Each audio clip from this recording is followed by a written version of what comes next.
Hello friends, welcome to Indian Study पर आपका स्वागत है। दोस्तों, जैसा कि आप सभी लोग जानते हैं, मैं डेली बेसिस पे आपको UP triple S C PET की तैयारी करवा रहा हूं। और आप सभी लोग जानते हैं, उत्तर प्रदेश अधीनस्थ सेवा चयन आयोग यानी कि यूपी ट्रिपल एस सी के द्वारा आपका एग्जाम जो है वो बिल्कुल फाइनल कर दिया गया है कि 28 और 29 अक्टूबर को आपका एग्जाम होगा, है ना।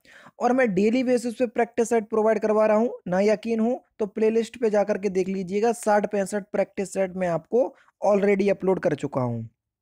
लेकिन यहाँ पर कई बच्चे पूछ रहे हैं कि सर एग्जाम क्या पोस्टपोन्ड होगा, क्योंकि यूपी ट्रिपल एस सी का ऐसा माना जाता है कि एग्जाम जो है वो अधिकतर जो है वो पोस्टपोन कर देती है ना। लेकिन देखो, मैं आपको बता दूं, अगर हम पिछली दो पीईटी की बात करें तो कोई भी एग्जाम जो है वो जो उनने डेट दी थी, जैसे लास्ट बार का पीईटी जो है वो आपका 15 और 16 अक्टूबर को हुआ था, और उनने जो डेट फाइनल की थी उसी के अकॉर्डिंग जो है वो आपका एग्जाम हो भी गया था। तो कई बच्चे इस भ्रम में हैं कि एग्जाम पोस्टपोन्ड होगा उसके बाद हम अपनी तैयारी करेंगे। तो भैया भूल जाओ, एग्जाम आपका पोस्टपोन्ड नहीं होने वाला। अगर कोई बड़ा रीजन ना हो तो, समझ रहे, तो एग्जाम आपका पोस्टपोन होने के चांसेस बिल्कुल ना के बराबर में है, समझ रहे। अच्छा, कई बच्चे जो है वो इसलिए पीईटी को बहुत ज़्यादा लाइट ले रहे हैं क्योंकि 2022 से पीईटी की जो वैकेंसी हैं वो बहुत ज़्यादा नहीं आई थी। मेजरली अगर हम देखें तो एक ही वैकेंसी आपको देखने को मिली थी, वो थी आपकी वीडियो की, ठीक है। उसके बाद आपकी कोई भी खास वैकेंसी नहीं आई थी यूपी ट्रिपल एस सी की तरफ से पीईटी के रिगार्डिंग, समझ रहे। तो इस बार का पीईटी क्यों जरूरी जरूरी है, क्योंकि भैया लोकसभा के हैं इलेक्शन, समझ रहे, 2024 में। तो आपका जो पीईटी होगा, ये पीईटी आपका कब तक मान्य होगा? एंड 2024 तक आपका मान्य होगा। और 2024 में यूपी ट्रिपल एस सी के तरफ से बहुत सारी वैकेंसी आपको देखने को मिलने वाली है, इस बात को आप ध्यान दीजिएगा, समझ रहे।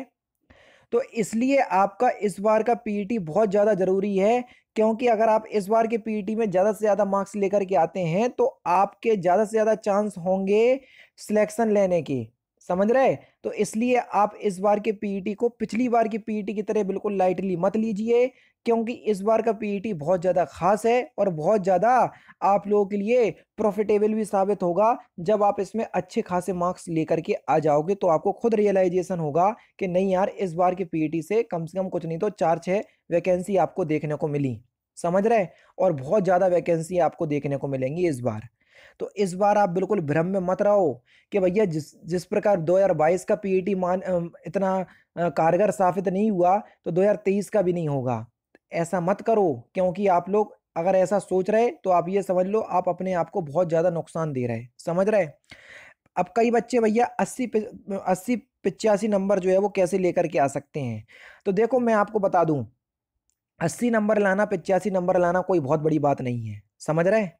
तो आप इस बात को ध्यान दीजिएगा कि 85 नंबर लाने के लिए आपको डेली प्रैक्टिस करना पड़ेगी। आपकी कितनी भी तैयारी हो, कितनी भी प्रिपरेशन हो, कितना भी आपने सब कुछ पढ़ लिया हो, थ्योरी कंप्लीट कर ली हो, लेकिन अगर आप प्रैक्टिस सेट नहीं लगा रहे तो आप ये समझ लीजिए कि आप जो है वो तैयारी में या कंपटीशन में है ही नहीं। प्रैक्टिस सेट लगाना बहुत ज़्यादा महत्वपूर्ण है। आज से अगर आप लेकर के चलोगे तो आज आपका कितनी डेट हो गई, तो आज आपकी 23 सितंबर हो गया, 24 सितंबर, माफ़ कीजिएगा, 24 सितंबर हो गया। अब आप खुद जानो, 24 सितंबर के बाद अगर हम आज से काउंट करने बैठे तो आपके पास मोटे मोटे तौर पर 35 से 37 दिन का समय जो है वो आपको बचा हुआ है। मतलब अगर आप मेजरली देखें तो 1 महीने का समय आपके पास बचा हुआ है।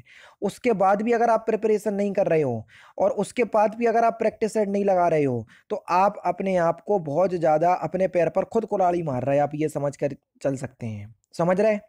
तो मेरा सीधा सीधा कहने का मतलब ये है कि आप अब उस टाइम पे हो कि आपको डेली प्रैक्टिस सेट बनाना है, चाहे कुछ भी हो जाए।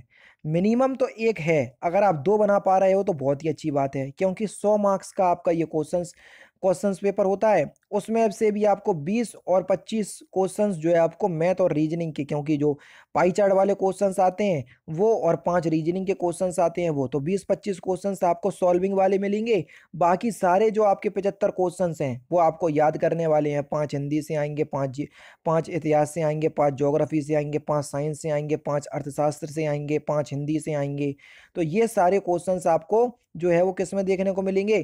केवल याद करने वाले क्वेश्चंस का आंसर पता, तुरंत में टिक लगाओ, आगे बढ़ जाओ। समय आपको सफिशिएंट 2 घंटे का मिलता है, जिससे आप जो है वो 100 क्वेश्चंस आसानी से सॉल्व कर सकते हैं।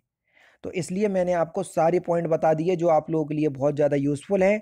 उसके बाद भी अगर आप पीईटी को बहुत लाइटली ले रहे तो आप अपनी पैर पर खुद कुल्हाड़ी मार रहे। ये आपको तब रियलाइजेशन होगा जब 2024 में आप आओगे और पीईटी के रिगार्डिंग बहुत सारी वैकेंसी आपको देखने को मिलेंगी।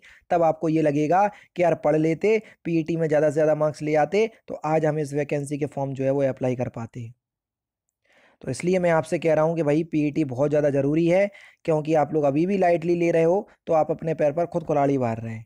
बाकी यार फिर मुझे इतना ही बताना था अपनी क्लास में। मैंने प्लेलिस्ट बना करके रखी है, तो प्लेलिस्ट वाले सेक्शन में जा करके आप पीईटी की प्रिपरेशन कर सकते हैं। डेली बेसिस पे मैं प्रैक्टिस सेट प्रोवाइड करवाता हूँ और करवाता रहूँगा जब तक कि आपका एग्ज़ाम नहीं हो जाता। बाकी मिलते हैं फिर नेक्स्ट क्लास में, नेक्स्ट सेशन में। जय हिंद, जय भारत।